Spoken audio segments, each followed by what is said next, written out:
civil society organization की मरक तसु थोड़ा इबा loop yang hre loop se fai kai de democracy ni to bu da bu kana na noida authorized to ge ba mi pha bu ge kana da noida authorized to ge ba mi phu bu ge kana na noida authorized to ge ba khulai pai ra mi ka pu ge si gi hai ba pon mayam se masi aikhoi manipur gi lai riba samam na ba sarang na ba government ga government kai gu thabuk khara phanana ba na toru bu dagi thoi ba irang siga mari le gi lang ba se koi kitang matam khare koi amasu sok na ba amasu yara ga de khanga ga lakuni adu it is too much. I will say again, it is too much haman khare khuding mak authority dong na khuding mak mana to dong na group masam pa ga hekta mi phar ga tv da thakala kani nang kari to ruba kana ga saruba kana ga koi ruba kana ga saruba tv da tharakani akeno da social media da adu gumma yamna immoral toiba societies da yam satin impact pi ga ma yam se khudak ta gi lepiyo one by one legal gi matung na koi thira ma dai da adu gi dong ka special team me koi police ke hamgani adu madu gi hairi ba kangbu sing do nara na su amani phai haru ga hairo ka da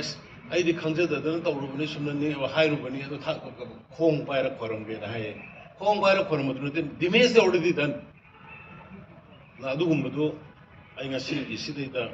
mayam go pumin da ban mi sidai mayam na appeal to bani stop it immediately. Government, law of the land, fazana ikoi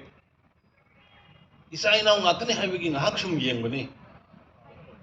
matam kora sum isai na ngatani misi mina awara mayam tar bani yeng bani do tawrai baji hanjan malakra kaur ga office ki meeting kaur ga sen khai ba sen lo ba kana na authorize to ge thabak ikoi da pi da di thabak shu ba yaro ina thing ba kana na moi da authorize to ge प्रजा की थबक ने कोई ने तौर development से ये पुथरो scandal मसा मा थबक सुने रग सुदन पैसा लको में असिगी मंत्री सिना असिगी सीएम सिना असिगी डिपार्टमेंट सिना पुथरो मधु सब चाना को एक्शन लौसी नतबदा डेवलपमेंट की प्रोजेक्ट थबक इंखांग पाइ खलपदा थिका मुनबगी थिका कोई पीदर दि थबक लेपदम हाय गुंबा इंजीनियर फार ग पुनी हाय गुंबा अदगी कनो की ऑफिशियल फार पुनी हाय गुंबा स्टॉप इट आई हक तो दगे कोई हेंदोनो गुमसे अखोई जो अखोई की गवर्नेंस प्रजा सिंह नबगी प्रजा सिंह कन्नबगी मणिपुर की अपुन सतम कन्नबगी होनरिबो सिदगी अखोई सु हेन तौरोय तब चाना मदुगी दंग कोई लेपखिनी अदुना मणिपुर की मियाम सपोर्ट तौबियो सुगुम्बा आइन मखुन पायरगा कांगु इरांग थोनब सिनबा आइन मखुन पायरगा मीगी personal life ta character assassination to ba adu mi gi life manghan na gi mung ka hen na gi masa ko ba pot mayam sa koi government na makhal na mate gi to roi haidana ai nga sigi mayam siga sigi point khar sidang maru ne haijege haidana ai kaujabani adu mayam na muka support to bi koi just situation je kitang normal si lakh gi roi na koi government have started go to hills go to village, jaga da sala kana war pa mayam yenga development ki project sangaba launch to go miyam ki numit DC decision ki kuthanga SPC ki kuthanga koi hore ado media ki sumna mayam pura mona please another ki logi ko role maina constructive ko role wi lega is korna ba normalcy halat ba daga aphaba state ma hanagi manipur do hanagi Miss Femina got over Manipur, G20 got over Manipur, Tri Nation Football Tournament of Manipur, Adugumba, Yamna, visitor mayam, foreigner, tourist mayamna, overflow where Manipur, one of the I seek your cooperation, particularly from the media friends. Thank you. ADC, Aduga municipality, Panchayat. अखोई इरांग सिने मरम ओरगा थेंगदबनी मरमदी ꯂꯩꯅꯔꯤꯕ ꯐꯤꯕꯝꯁꯤꯗ ꯀꯅꯥꯒꯨꯝꯕ ꯂꯩꯐꯝ ꯆꯥꯐꯝ ꯂꯩꯇꯕ ꯈꯨꯟ ꯍꯣꯡꯕ ꯌꯨꯝ ꯍꯣꯡꯕ ꯃꯤꯁꯤꯡꯅ ꯌꯥꯎꯕꯅꯤꯅ ꯈꯤꯇꯪ ꯏꯟꯀꯟꯚꯤꯅꯤꯌꯟ ꯑꯣꯏꯒꯗ꯭ꯔꯥ ꯑꯗꯨꯕꯨ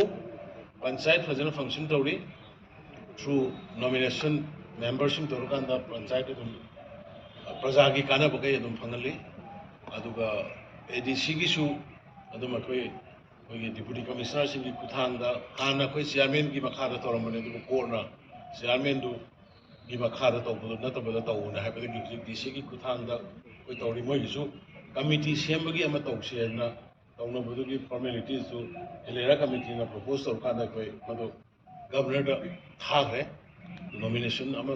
ꯅꯣꯃꯤꯅꯤ ꯇꯧꯔꯀꯥꯟꯗ ꯇꯧꯅꯅꯕ ꯑꯗꯨꯕꯨ ꯍꯧꯖꯤꯛ ꯑꯣꯏꯔꯛꯏꯕ ꯐꯒꯠꯂꯛꯏꯕ ꯁꯤꯆꯨꯋꯦꯁꯟꯁꯤꯒꯤ ꯃꯑꯣꯡ ꯌꯦꯡꯉꯒꯗꯤ ꯑꯊꯨꯕꯗ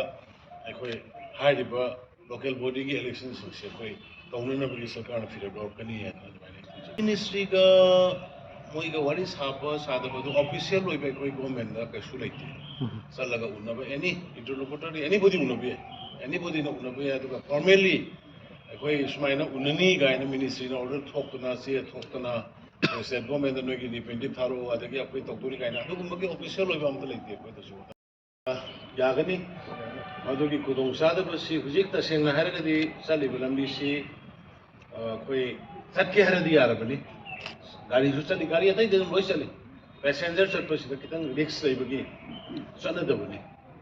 ꯆꯠꯀꯦ ꯍꯥꯏꯕꯗꯤ ꯊꯣꯏꯗꯣꯛꯅ ꯌꯥꯝ ꯀꯥ ꯍꯦꯟꯅ ꯀꯩꯅꯣ ꯇꯧꯗ꯭ꯔꯦ ꯑꯗꯨꯕꯨ ꯃꯗꯨꯒꯤ ꯆꯞ ꯆꯥꯕ ꯁꯦꯀ꯭ꯌꯨꯔꯤꯇꯤ ꯐꯤꯂꯤꯡꯁ